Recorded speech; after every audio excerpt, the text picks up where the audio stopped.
Good morning, ladies and gentlemen. Welcome into today's live stream. We're going to be talking about decentralized science, of course, and the broader crypto markets. Interestingly enough, the QQQ, the NASDAQ, just recently got rejected off the 200-day moving average exactly as we expected to happen. As soon as I saw that daily close back here on the 26th, closing, getting rejected, and closing below all moving averages, I knew we were headed to put in a lower low, and that is exactly what happened this morning. We gapped down aggressively, showing a little bit of strength on the day itself, but it doesn't change the fact that we are down bad, ladies and gentlemen. It is not looking that great. If you go to Bitcoin, you'll see that we did get rejected off that trend line. However, we are finding support a little bit higher than what we saw in the last dip. Hopefully we can find support for real here, but remember, my expectation is that we come down and tap the previous support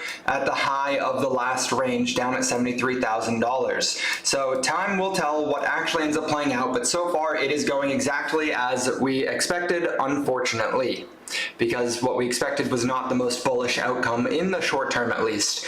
If we again look at the monetary supply globally, things are playing out exactly as expected, with monetary supply currently up at all-time highs. So I wouldn't get too stressed out about any of that, but we have a lot of DeSci things to talk about, because while the rest of the market's cooling off and things are in panic mode for a lot of people, DeSci is actually hiring people. DeSci is actually hiring people, which is a really good sign for DeSci, showing that it has strength regardless as to what the market conditions are. Good morning, Jonathan. Good morning, Spec Truth. Happy to have you guys in here. Dynex got new partnerships. Hell yeah. I got some Dynex things pulled up here we can talk about.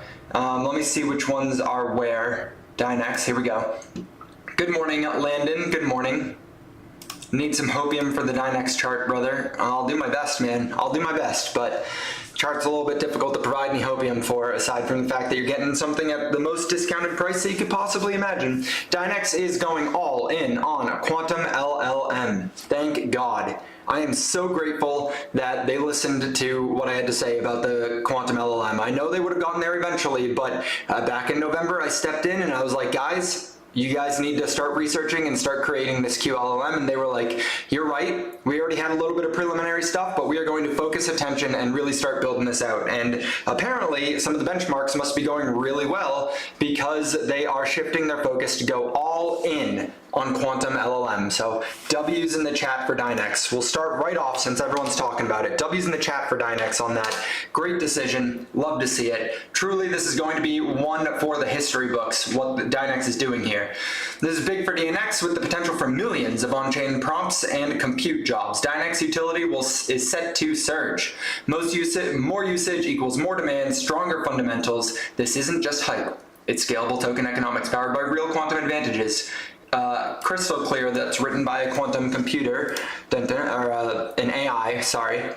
Let's see what they actually said. Dynex demonstrates quantum advantage in LLM performance. The benchmarks have clearly demonstrated the quantum advantage of Dynex QLLM, with performance surpassing that of conventional AI models across key metrics. These results validate our approach and provide a strong foundation for continued development. Moving forward, we will be dedicating focused resources to accelerate progress, and will be providing regular updates to keep our community informed of key developments from our research labs. They are doubling down on generative AI with a quantum proven advantage, or proven quantum advantage. So that is amazing. Let's see what their Dynex class is saying for partnerships. So on March 27th, so this is not new, but strategic joint venture announcement. Dynex and Silverstone partners unite to deliver quantum-powered solutions to blue-chip industries. Dynex is proud to announce a strategic joint venture with Silverstone and partners, a globally recognized name in engineering, design, and precision manufacturing, with nearly 40 years of experience serving elite clients across automotive, supersports, aerospace, medical, health tech, and pharmaceutical sectors. So that's really cool. So they're partnering with a company that is there set to onboard more and more users to the Dynex platform. You see an entire Dynex Medium article on it, so that's really exciting. We can go over that in depth if you guys want to. We'll just read through kind of the details of the partnership, as I'm assuming most of you guys have an aggressive bag in Dynex, hence everyone's interest in hearing more about it. Let's keep going back though, because I want to see what Dynex is talking about. Jonathan here saying Dynex with new partnerships. I want to see what else they've been working on here. All on the 27th. So yeah, they're continuing to expand. They're continuing to onboard more and more users. And I think that is a really good use case for them. I think it's proving the fact that over time, Dynex is going to be adopted because it just works. It just provides real utility, and it actually helps these companies scale their profits, scale their acquisition, scale their insights on data. They're data-driven insights, and considering the fact that 90% of all data has been generated in the last 24 months, and that is a rolling stat that will continue to be true forever, meaning in 2 years, all the data that currently exists will only represent 10% of all the data that does exist in 2 years. That is a crazy compounding effect, and the only way to make light and the only way to use all that data is through AI solutions. And if a quantum AI is more advanced at reasoning and therefore more advanced with its interpretation of that data, aka actually utilizing all of that data, then we get a profound realization that Dynex is the solution. So that's the thesis, at least, guys. Today, we just have water. My goal for the day is to not consume anything other than water, and I already had coffee before I made that decision, so we'll have water and coffee today, and it will be a glorious Monday. How's everyone doing? How's everyone's weekend? Hopefully everyone got some good sleep. Last night I had some of the worst sleep that I've had in a very long time, but that is quite all right because it's in the past now, right? All you can do is move forward. So I got a little bit of bedhead still, but we're here to talk about DeSci.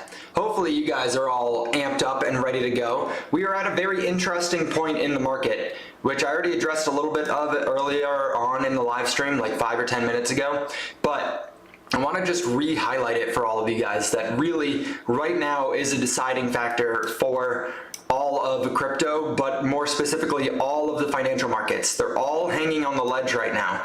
They're all getting rejected, and the idea here is that things won't be as bad as everyone is expecting it to be, right? The markets are really trying to price in this mega collapse of productivity, and the idea due to a lot of these tariffs, right? And Trump is really doubling down, saying he does not care if these tariffs have a negative impact on the economy. He literally just said that this morning, which is why we're gapping down so aggressively today. Literally said he does not care if the tariffs imposed on the automakers cause for prices to go up on those cars and therefore the supply chain for those automakers. He also said, and people are starting to like double down on the fact that he promised that this war in Ukraine and Russia would be over within 24 hours of him coming in office. And he basically was just like, yeah, I was just kidding. That was not real. That was just like stuff I said to get elected. And people are like, well, what the hell, man? We believed you. We trusted you. Don, we trusted you. And you lied to us. And honestly, while it was good hopium at the time, it doesn't actually make sense that a person would be able to end a war that quickly. Really, it doesn't. And he's threatening secondary tariffs or retaliatory tariffs on Russia and anyone who does trade with Russia, which is kind of aggressive. A lot of those BRICS nations, those people would get hit pretty aggressively because they do trade with Russia because they don't really care about the Western world narratives or whatever you want to call it. And so things are getting pretty interesting out there. We're getting a lot of tensions just increasing into April 2nd. April 2nd is when we get those tariff results and we get the actual implications of tariffs. So we have 2 more days. This Wednesday, we'll see a lot of impact on the global markets because of those tariffs. Hopefully everyone's pricing in the worst case scenario and then we don't actually get the worst case scenario and we can start recovering and rebounding from there. The markets are definitely pricing in the worst case scenario, and I think that's clear as day if you go look at any of the price action on any of the major indices. Things are scary. And then we have, immediately after that, we have some of the economic data coming out, which I guess I could find on X for everyone. Yeah, see, just in, China, Japan, South Korea agree to jointly respond to US tariffs. So they literally are in the middle of tariff war, which I know isn't news to anyone, but it is just still increasing the scariness of everything. I saw earlier a post or 2 on the tariffs. I've been getting a lot of cat stuff. My goal in life is to be as happy as this cat. Yes, like. Oh, speaking of liking, you guys should hit that thumbs up button on the live stream. I see we have 10 concurrent viewers, but only 3 likes on the live stream. So be as happy as this cat roasting around in the carrots, and hit that thumbs up button on the live stream. It goes a long way. It goes a long way. Let's go actually open up the economic data. US economic data, or calendar. Not resume browsing. I guess it worked out anyways though.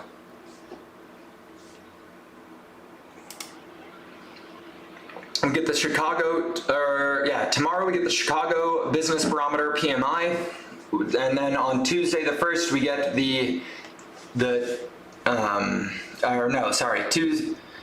April the 2nd, Wednesday, is when we get the tariff announcements, and then on the 1st, so the day before, we get the ISM manufacturing and construction spending job openings. Job openings is going to be pretty impactful on what actually the economy looks like, although a lot of those job openings are phony, and you guys know that. And then the 3rd and the 4th is when things start really heating up. So we get the initial jobless claims, we get the trade deficit, which is probably going to be pretty bad. It's probably going to be pretty bad. And then on the 4th, we get unemployment numbers and the hourly wages, and we get Jerome Powell talking. So prepare for volatility, basically. A lot of volatility. When is inflation? CPI comes out on the 10th. So yeah. What's good, Yeti? Welcome in. He says BRB. He says BRB. Good morning, MK. Appreciate all those likes coming in. Thank you, guys. The bull run is delayed. Is the time to sell your house and buy some Dynex and Noble? Bullish, Jonathan. I love that type of conviction. Although I cannot condone selling your house to go buy crypto. That is something that I cannot get behind, but I respect the initiative. We also get the PPI on the 11th. So the next 2 weeks are a lot of volatility. Expect a lot of just violent swings both ways for Bitcoin and, of course, the major indices. Now, if we go into some of the data or some of the news that I want to talk about today in the world of DeSci, you guys have less than 24 hours left to farm some genome. So earn 10 points for every health report run, which will convert to genome with 50 plus insightful reports to run on the infrastructure. What are you waiting for? So you can really go on, if you have genome and you've ordered their genetic testing kits before, go on today and really go through and farm as much genome as you can. This is one of those crazy undervalued DeSci plays out in the market, in my opinion. They have a real world utility and their adoption continues to grow. So even if markets get turbulent right now, even if things go south and everyone fumbles the entire bull run, right? Genome is continuing to grow and expand. They are a company that is utilizing crypto, not a company that is coming on and trying to create something within crypto, right? So they are a company that is just utilizing crypto for what it is meant to be used for in this utility-driven sector, right? So they're one that I'm a big fan of. And then you guys know that I'm a big fan of Noble Blocks, okay? And you're gonna have to bear with me on this one. And you guys are really gonna have to think critically about what has happened in the past, okay? Can you guys do that for me? Can I get a 1 in the chat if you guys are willing to think critically with me for a second? Let me take another sip of this water. Did you know why it was considered fancy to lift your pinky up while you sip things? It's because in the olden days, before salt and pepper shakers and before seasoning shakers, you would pinch the seasoning with these 2 fingers to sprinkle on your food. And so when you were drinking something, especially if that something might have had condensation on the outside, you would leave the pinky off so that it wouldn't muck up the seasoning. So then you could pinch the seasoning and sprinkle it on whatever you were eating, right? Pretty interesting little factoid there. Okay, we got a 0, we got a 76, all right. Those average out to 1, I believe, so we'll go ahead with 1. Really, I want you guys to think through this with me, okay? The times that we have hit the highest ROI on pre-sale investments, the times that we've hit the biggest returns have been when we scoop up projects that are launched or created in the depths of down times. What do I mean by that? When there is no excitement going on for a certain coin or a certain industry or a certain sector, and you position your bags in that industry or in those projects that you can see a way that they're going to capitalize off of the attention that will inevitably circle back, right? Because there's only so many things you can circle through. The times that we have positioned ourselves in some of those projects, three that come to mind would be Research Hub. When we first saw Research Hub at $1 million market cap, we noticed that it was Brian Armstrong's project and it was in a new emerging field and no one was paying attention to it. It was literally sub $1 million in market cap, and we jumped in, and then the attention wheel came. We also jumped into Data Lake. The attention cycle came and we made disgusting returns from 1 million to over 100 million for Research Hub. And for Data Lake, it went, I don't remember the numbers, but I think it went from $140,000 market cap all the way up to like 20 or 30 million or something like that. Pretty insane. The second time around, it was RIF and Euro, right? And a lot of other projects out there in DeSci, but two that really hit the mark for us was RIF and Euro. And every single day on the live stream, I would pull up RIF and Euro and be like, hey guys, these are chilling at $5,000 and $10,000 market caps, but really, these are probably going to pop off whenever that attention cycle comes back. And lo and behold, they popped off bigger than anyone could have possibly imagined. Literally bigger than anyone ever could have predicted. It went from $5,000 to $250 million in market cap, and people made disgusting amounts of money, and then people FOMO'd in at the top, right? It's happening again. That wheel is coming around again, where nobody cares about these projects, and yet they're actually here set to make some pretty extensive waves in the market. I think a lot of the bio IPTs are big opportunities. Obviously, you guys know the core positions that I like: Noble, Data Lake, Research Hub, DeSci, Dynex. You guys know those. We go over them a lot, right? Genomes, I just talked about genomes. Bio, I think, is a really good one. All those plays. Bio is another example of it, where nobody was paying attention to DeSci, and then we got into that pre-sale. I full ported all of my bio tokens into the bio pre-sale, and then it launched at like a 50x on all of that, which is insane. Insane, guys, insane. Those returns don't come around often, but those returns do come along when nobody's paying attention anymore and nobody cares. And so Nerd Bunny is a project that is utilizing AI to help with the peer review process. Hempy is next. I agree, Beagle. I love Hempy. Hold, says Jonathan. Let's go, let's go. Nerd Bunny is one of those projects that is going to launch here soon, I believe on Solana, with virtually no attention in DeSci, right? Virtually no attention. And yet it is an AI that is hyper-fixated on helping these researchers with the peer review process. They're coming in just like Yes, No Error, but with a built-in functionality on a platform already, which is Noble Blocks. And this AI is really going to be a useful tool. We're already seeing a lot of researchers use it. I don't know if you guys are paying attention to the Noble Blocks chat and the Nerd Bunny chats, but we're already getting a lot of people on board using it, and it's proving to be very resourceful, very helpful, just like Yes No Error, right? Yes No Error launched as a pump fund, went up to like $100 million market cap. Nerd Bunny's launching as a pump fund and is likely going to launch and run up to be worth tens of millions of dollars, if not more, especially if we get that attention cycle back, which all of you guys have to assume we're going to get, otherwise you probably wouldn't be here with me talking about decentralized science in the depths of this pseudo bear market. Now I'm getting hit with an aggressive thunderstorm.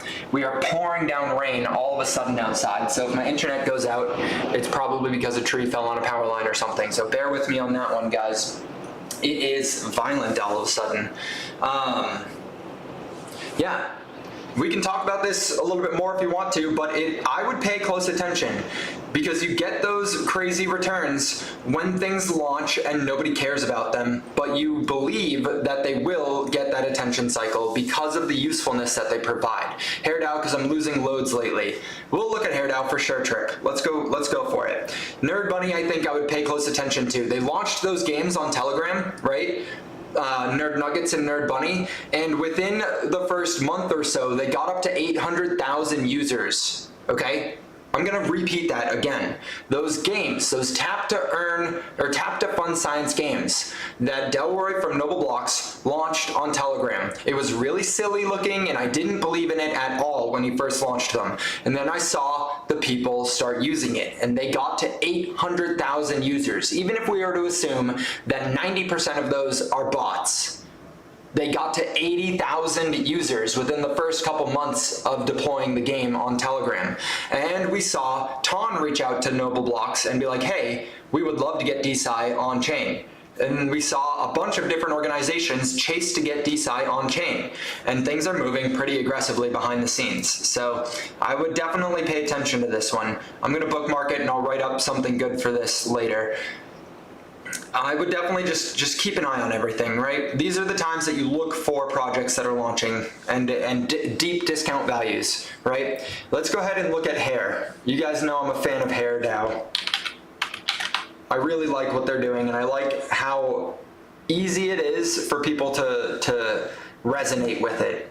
It was also a big VC coin, and the VCs did a really good job at pumping that price up. It has since collapsed down from $150 down to $25, but it still is a project that's continuing to make strides, right? We saw that they got their labs set up. We saw that they got their digital storefront set up, emergin. We saw that they're continuing to launch patented objects, patented therapies for people who are suffering from hair loss.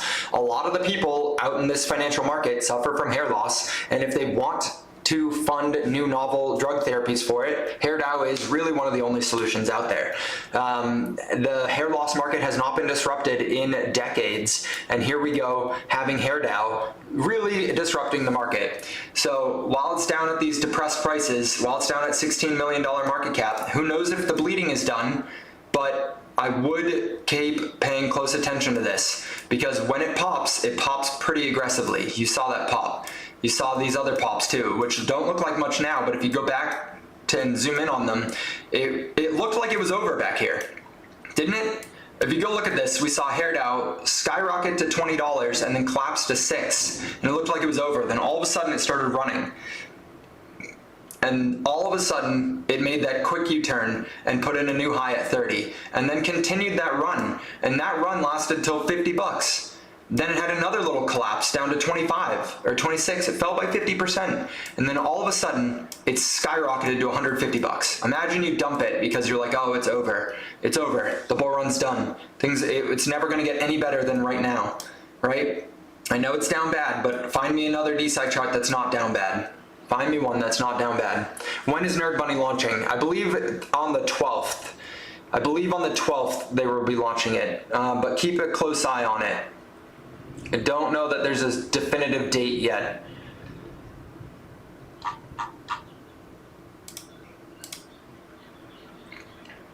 It'd be cool if they gave Noble holders the airdrop. That would be pretty cool. Okay, April 7th. The pre-sale is going live on April 7th for buns. Keep an eye out though, because you're gonna, presumably you're gonna see a lot of scam tokens go live now that they gave the ticker already. So keep an eye on it. They're using Pink Sale, I believe. So the pre-sale on April 7th. Pretty fascinating. Okay, on to some more talking points here. We have several things coming from BioProtocol. Several things coming from BioProtocol.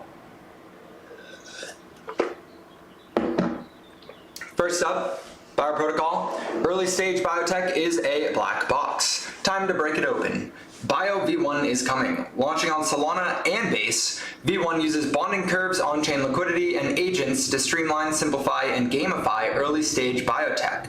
They got the launchpad, they got the liquidity and incentive engine, and then they got the bio agents. They did a whole thread on it, which I should probably save and do a video breaking this one down, because I think it's going to be an interesting thing to talk about. Is Nerd Bunny on Sol? I believe the answer to that is yes. I believe.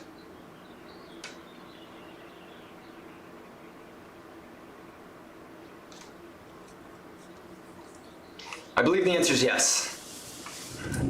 But we're going to have to wait and see for confirmation.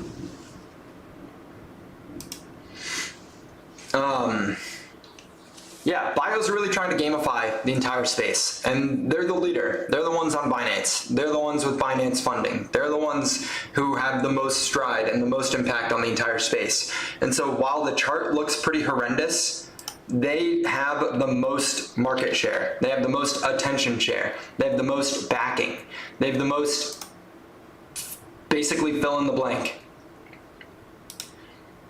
Yeah, while the chart looks dismal AF, it doesn't change the fact that they are one of the prominent, if not the most prominent in the space. Bio and research are like the two blue chips. I can't believe it was ever even up at 80 cents, and I feel bad for anyone who bought, honestly, above 40 cents. I think we'll easily surpass 40 cents, and there'll be some big returns in it in the future, but for the time being, anyone who bought above 40 cents, I'm sorry. That's not a fun thing to sit through, but just about everyone sits through it at some point. It's good, though, to keep an updated POV on your bags. And that's what we're here to do, Monday through Friday, 12 p.m. Eastern Standard Time, talk about decentralized science, keep everyone updated on what's going on in their bags. Now, we got more things to talk about. We already went over Dynex briefly. We can always circle back to Dynex. I want to bring up more bio stuff that I tagged here, but announcing Prime Intellect as a sponsor of the Bio X AI Agent Science Hackathon. So if you guys didn't know, Bio is trying to launch 1 million bio agents. Yes, you heard that correct. Bio is attempting to launch 1 million bio agents to help with scientific research. They're pretty interesting, and I think it's a unique opportunity here. One thing that's confusing to me, which we'll have to see how it turns out. I have faith that they're going to continue to progress and do really well with this, but those bio agents are being built on the ELIZA framework, which is a conversational agent framework. And so I'm interested to see how these agents run around and do scientific research or help as kind of co-pilots for researchers and academics. I don't know what exactly it's going to look like, but right now they're hosting a hackathon for these agents with $125,000 in prizes. That just shows you how much money they got sitting waiting to really progress things forward. 125 grand is kind of crazy. Oh, Elon just said the U.S. Department of Government Efficiency has no plans to use Dogecoin. I bet that is hurting Dogecoin's price right now. But I imagine everyone already knew that. Let's go see, though. I can't imagine people really thought the government was going to use Dogecoin. Not getting really any impact on this thing. Let's go see if Doge, though. I'm just curious. I just got the notification. Dogecoin market cap. It looked like it was trying to find a bottom here, and then that post came out, and yeah, nobody really cared. Nobody expected that, so he was just trying to probably get ahead of any FUD or any unnecessary comments. We also have only a few hours left to vote on the deployment of V1 for Bio Protocol. Again, I'm probably going to have to do a video on this thing. I didn't realize that they had a vote going on, but I'm sure it's going to pass with 65 million, aka 99.5% of votes going for yes for deploying it. Curious who the 0.05% are that voted no. We'll definitely have to read into this, which we can in a little bit. We got Nerd Bunny post going live on April 7th. And then one more thing here from Rejuve. So Rejuve longevity app is now live. RJV, remember, this is the same project that the CEO is the same person who helped co-fund SingularityNet. So they're using AI in DeSci, and they were one of the first to do it, if not the first to do it. So their app is finally going live. I don't know much information on it. I might as well save and like this one as well for some content deployment. And yeah, here's another interesting thing to point out, but I'll give you guys a second to catch up because I know there's a bit of a lag, so in case there's any questions or anything. I might also sit down because my back is really hurting me right now from carrying all these bags. From carrying all of DeSci, my back is kind of hurting. Let's go ahead and sit down.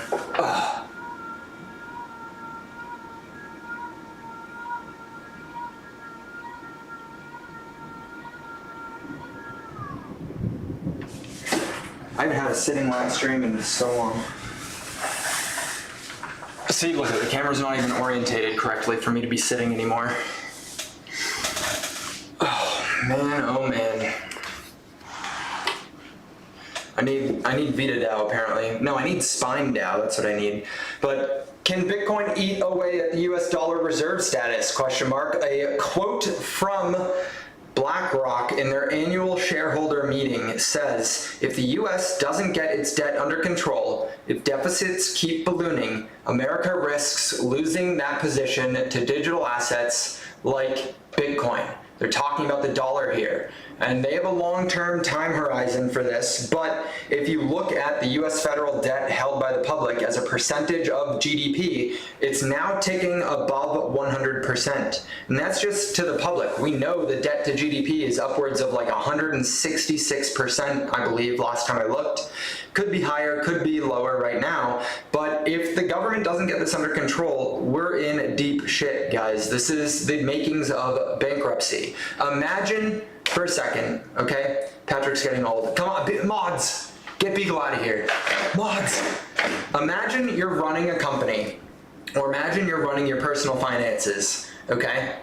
And the amount of debt that you have far exceeds the amount of income that you have, right? It would take you, if you didn't pay a single bill at all, if you didn't pay rent, you didn't pay electricity, you didn't pay your car note, you didn't pay anything else, no food budget, no fun, no vacations, no nothing, and you put every single dollar that you made in a year into paying off your debt, and it would take you 2 years to pay it all off. You're cooked. You're cooked. That's not sustainable. Literally, the interest payments on the debt alone is what's causing the US to go into a bankruptcy spiral. All right, I know I don't have any of these stats up right now, but the interest payments on the US debt alone is the same as the deficit that the US has right now. It's $2 trillion a year alone.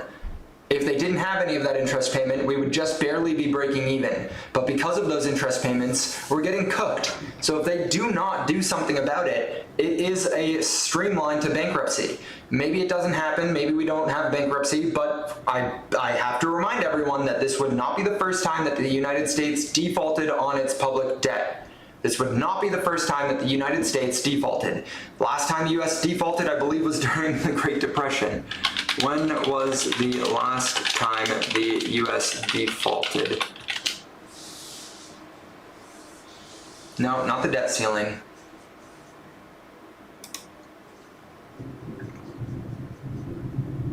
Let's find out.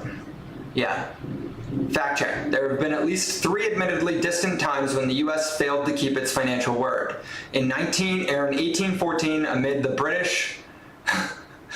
war with the British, the Treasury could not come up with a scratch to service its debt, with the Treasury Secretary Alexander J. Dallas admitting the dividend on the fund debt has not been punctually paid. A large amount of Treasury notes has already been dishonored. So this is a pseudo-bankruptcy in 1814. And then during the Great Depression in 33 and 34, President Roosevelt failed to repay Treasury bondholders with gold as agreed to do with the securities were sold. And then in the late 70s, with $122 million in Treasury bills, citing the issues with computing technology, investors were repaid with interest. But at the time, they did not allow anyone to get their gold out of the Treasury. And that is defaulting on their obligations to people who purchased their debt. Right? So 3 times now they've had financial crisis in which they had to declare a sort of like Chapter 11 bankruptcy filing. I know they didn't actually have to do that, but kind of a reissuing of all the debt. So it's not something that that's caused the entire country to collapse in the past, but if you go overlay each of these times with the stock market, you'll see it's not fun. It's not fun at all. Let's go see. Let's go see. You'd have to go to the Dow Jones for this one, and we'll go back to a quarterly analysis of it. Yeah, so they don't have the charts right now available for the first time that it happened, which is not surprising. I'm sure I could find it, and then we go to the 30s, 33 and 34. Let's go look at it. Oh, look at that. Although, interestingly enough, when they were defaulting, it was the bottom. Let me go ahead and make this more representative of the actual impact and show you guys. I know everyone knows, but I'm not sure everyone remembers. The stock market fell 90%, and then they defaulted, and it was already the bottom, right? And so by the time you see the default news, it's too late, which is why it's important to be ahead of that kind of stuff. And then we go to 79 and go look at the stock market during 79. I keep forgetting these are quarterly candles. Default. Look at this.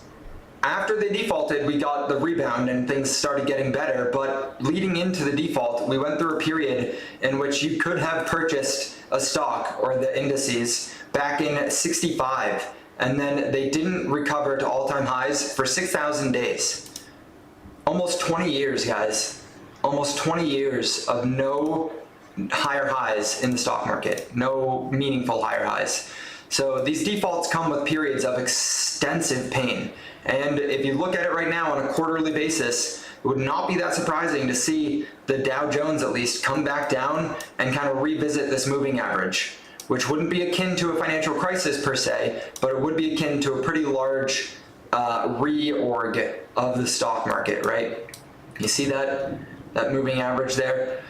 Who knows what's going to happen, but no matter what you look at it, no matter how you look at it, we're coming to the end of one of these eras. Whether it happens this year, next year, or the year after, or the decade after, I don't know, nobody knows, which is why it's important to just pay close attention and make sure that you're in good financial situations. And I know this is a super bearish live stream. I don't think it's happening right now, but Beagle right here brings up a good POV here, okay? Oh, we also have MK saying, I'm making sure I have a nice chunk of cash to make moves with if shit goes really bad. Yeah, exactly. Just make sure that you guys are in good financial positions, i.e. income. Income. According to the M2 money supply, front-running Bitcoin, we should go up in May. Yes, I agree with that, and hopefully we can find that chart again, BTC M2. I can always pull it up, but it's a lot easier just to pull up one of these charts.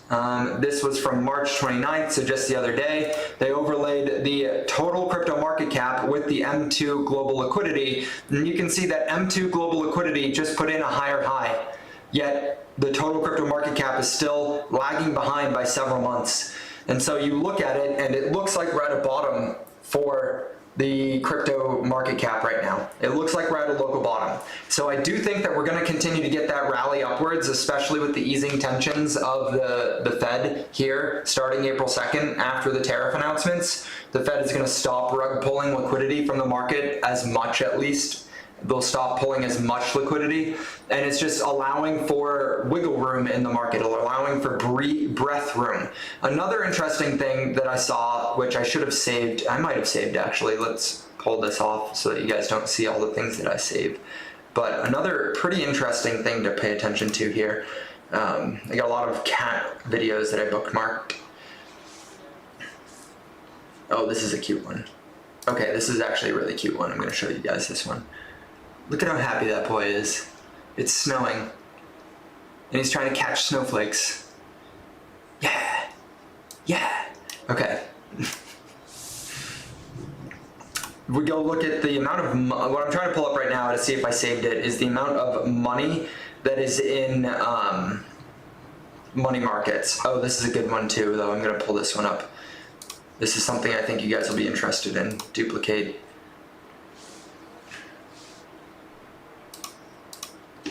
Money in money market accounts.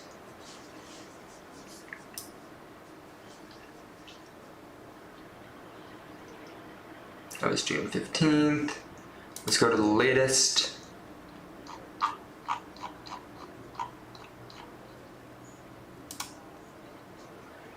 Does anyone know the ticker for money market accounts? We'd probably have to go to the Fred, huh? Fred money market accounts.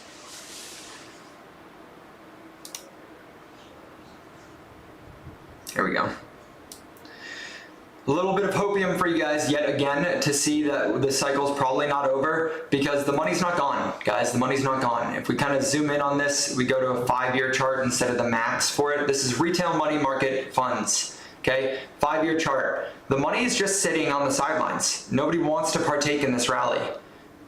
It's just on a steady climb. So there is a lot of money there. Just people don't want to get into the market, right? People are just okay with keeping it in the money market accounts and earning yield on it while rates are so high. So things are continuing to just trend upwards for this. You can see people started doing that when rates started going up in 2022. So when rates finally break beyond that kind of zero risk threshold. I know there's a name for it, and I'm butchering the name because I don't remember it off the top of my head right now, but it's the idea that above a 5% yield on your money in a money market account is worth taking the virtual zero risk to just stay in and earn less money, yes, but take on no risk. So the risk adjusted reward, there it is. The risk adjusted return for money sitting in a money market account is just so high or so low right now that people are willing to keep it in there. When that does crack, we have, what is that? It's in billions of dollars. So we have $2.2 trillion sitting in money market accounts that will flood into the financial markets, right? It will. There is no other place for it when rates come back down. You go look at the 10-year and you can see that while rates were at virtually zero, people didn't really keep money in. Going into 2019, when we were getting into that economic crisis, it started ticking up a little bit. And then after COVID, they cut rates to zero and it started going down. And then they started interest rates started hiking and it started going up again. So you'll look at it, and when we do get periods after economic uncertainty, the money market accounts drain and it goes into the market and we see pushes like crazy. A little bit of hopium. Obviously it's not guaranteed and it is far more complex than that, but it is just worth paying attention to. You guys come here for your daily hopium. We can't have every month red, right? Right? Please unsubscribe, we'll resub tomorrow. No, MK, please. Please. Historically, April has always been up only month. Macro conditions recently just didn't seem to be supporting this. Just don't seem to be supporting this. Yeah, I mean, I don't know, man. I don't know. You can't really rely too much on the 4-year cycle right now. It still is at play, and it is a fate that is super ironic to see the 4-year cycle just keep playing out. But what's driving everything more now as crypto has become a more large scale and quote mature asset class? I know it's not that mature, it's realistically still in its infancy, but it's tracking the NASDAQ really closely as if all of crypto is one giant tech stock. And ultimately, with that correlation that we're in right now, which I do believe will break eventually, but in that correlation, what we're seeing is that we're just going to continue to sell off until rates go up. Or until rates come down. We're just gonna see people not willing to bet on these speculative startups, because that's what crypto is, speculative startups. People aren't willing to bet on them in large sums until it's no longer financially sound to keep money in these market accounts. Until rates come down and you see that stoking of the fire, which is the economy, people are gonna just keep their money in those money market accounts and just sideline, just not interested in it. What I'm pulling up here is potentially something that could make money off of. I haven't really thought too deep at it yet, but if you go look at the amount of short sale volume on GameStop, remember in 2021 that short squeeze that happened when everyone realized that there was so much of the float being shorted on GameStop and they all started to bid like crazy on GameStop? Well, the same type of thing, but bigger, is happening right now with the Bitcoin bet. You just saw that GameStop is going to be issuing a bunch of debt to purchase $1 billion or more of Bitcoin. People are shorting it like there is no tomorrow. You go over to GME and you can see that on the chart, right? Let's get off the 3-month and go to the daily.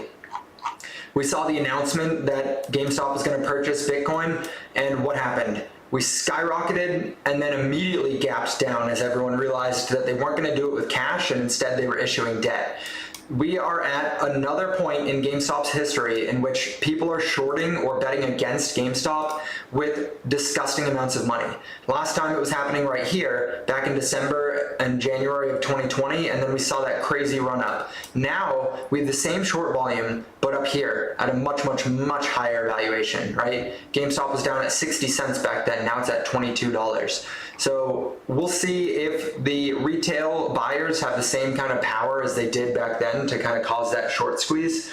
But it is something that I think could be worth paying attention to, especially if we do get an easing economic condition, right? What we want to see over the coming weeks here is the tariffs go live and have them not be as bad as people expected them to be, okay? The tariffs go live and people see that it's not as bad as everyone expected. But then what we want to see, okay, and this is a little counterintuitive, but then what we want to see is all of the economic data come in bad. We want to see it come in bad. Not terrible bad, but just marginally worse. We don't want to see anything come in good right now. So I know that's kind of weird, I understand that, but for us, if we're betting on TLT going up and we're betting on the Fed easing economic conditions by lowering rates and stopping QT, we want to see some bad data come in, because this is going to be kind of the first data set that comes out that shows any inclination of tariffs, just the fear of tariffs. It's not the real impact of tariffs yet, but it's the fear and the market's interpretation of what it might be like, right? That was right at Wall Street's best coordinated move, though.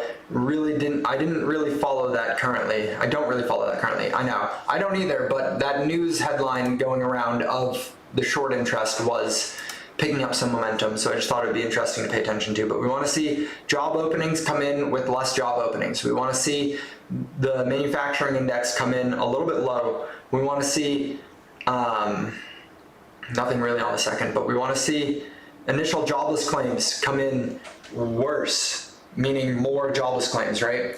We want to see people in a little bit of pain. Not super bad pain, but a little bit of pain.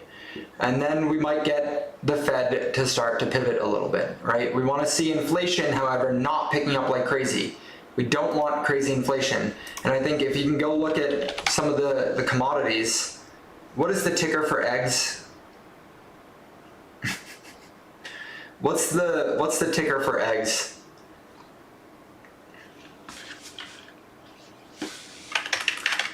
Does anyone know? We'll go look at crude oil for the time being, but oh damn, remember that? Remember that? That was funny. Crude oil bouncing a little bit off that support line,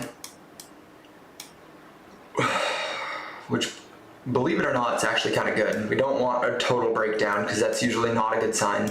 That's usually everyone stops all trade. Let me remind everyone that I'm looking currently for the ticker for eggs.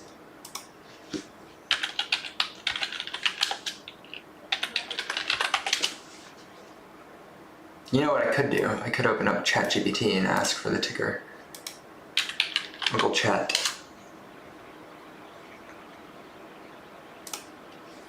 A little bit of an off-kilter live stream, but we're getting into a point where it's really, I mean, we've already been in it. We've been in it for the better part of 2 years, which is why this one's not scaring me too much, because despite all of the uncertainty, the market continues to just trudge higher.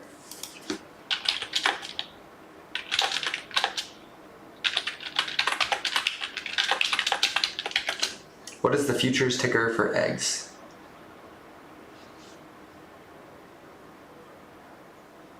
You just don't want to tell me?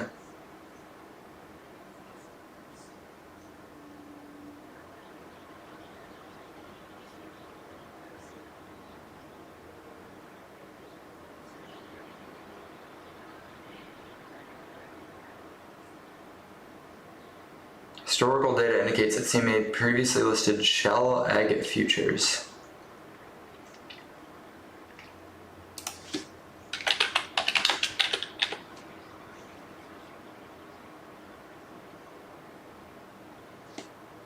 Dinosaur eggs?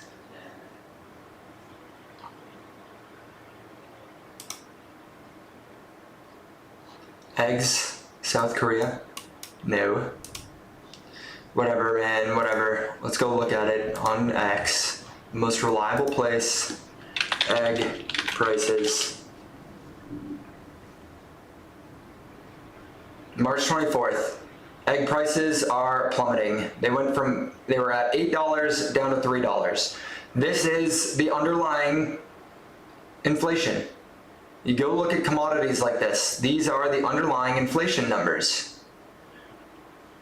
I know it's hard to believe, guys, but if commodities are going down, inflation's cooling off. That's how I knew back during 2022 and 2021, when everything was starting to plummet for inflation prices on the commodity side, yet everyone was freaking out that inflation was running hot. It was clear as day that it really wasn't anymore, that we had already been through the worst of it, because the commodities had already started to plummet. You saw crude oil plummeting. You saw lumber plummeting. You saw everything, natural gas. It was all starting to come down.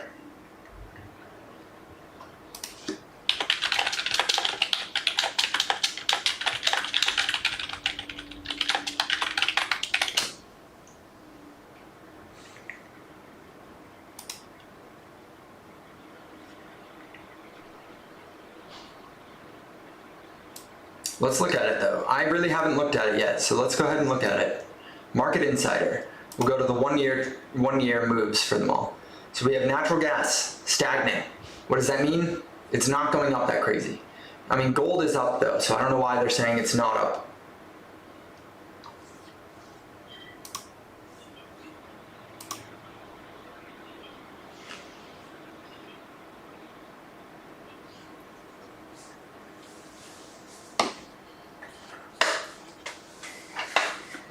I wish that I could just see the actual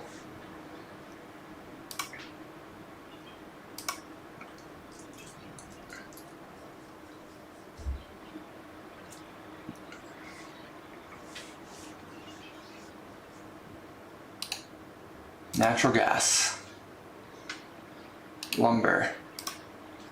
Let's look at coffee. I think that'll be interesting. Last I checked, coffee was going crazy. We don't really do coal. Should we do Brent or WTI? Let's do WTI. Gold seems to be at really oversold levels. You mean overbought? Gold is going nuts.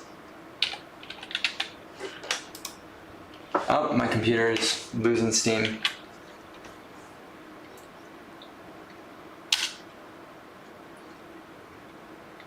Oh, you're saying, no, that's not it. So let's go to GLD. We won't look at the real thing, but we'll just look at the futures for it, or the ETF for it. Look at that. Gold is putting in weekly highs after weekly highs, which often does predict on pretty shitty times in the economy when gold does these little rips. 50% moves, and gold has historically not been a good sign. And we are up like crazy.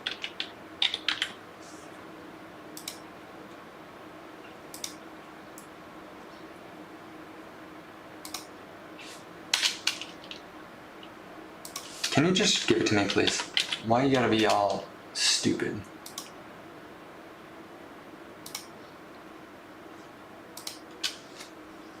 Yeah, it's at $3,100 per ounce. I'm hoping one day silver goes on a run like that. I got my silver chilling right here. I mean, look at this. Look at that. On the year, it's up 1 year, it's up 38%. 3 years, it's up 60%. Gold doesn't move like that.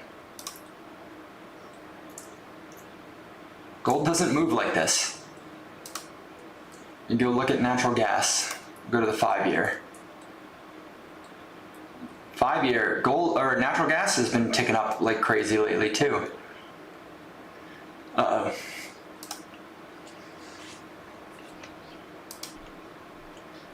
Lumber hasn't moved in 3 years.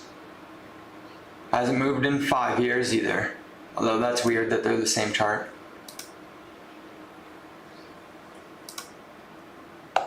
It's not really, it just isn't showing all the data. Coffee prices are up. Okay, well maybe inflation is ticking up then. I have natural gas, bullish. Damn, look at coffee. Holy shit. The price of coffee is up 216% in 5 years. We're cooked. I was expecting to see the opposite. We already looked at oil today, but yeah. All right guys, been an interesting live stream. Sorry, it's spring break, true. Is it spring break right now?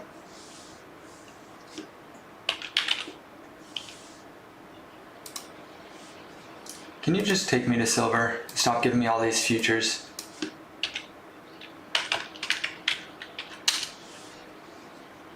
Not Silicon Metal Corp.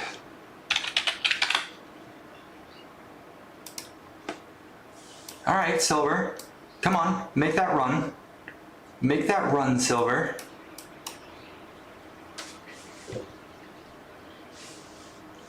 got $700 of silver chilling as a paperweight on my desk.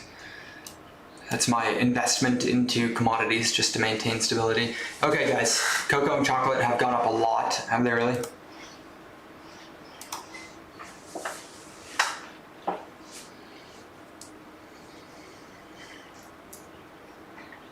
Cacao. Oh, we can look at live cattle too. I'm actually a little curious on that. I'm just gonna go buy half a cow. Everything seems to have soybean oil in it, so let's look at soybean oil.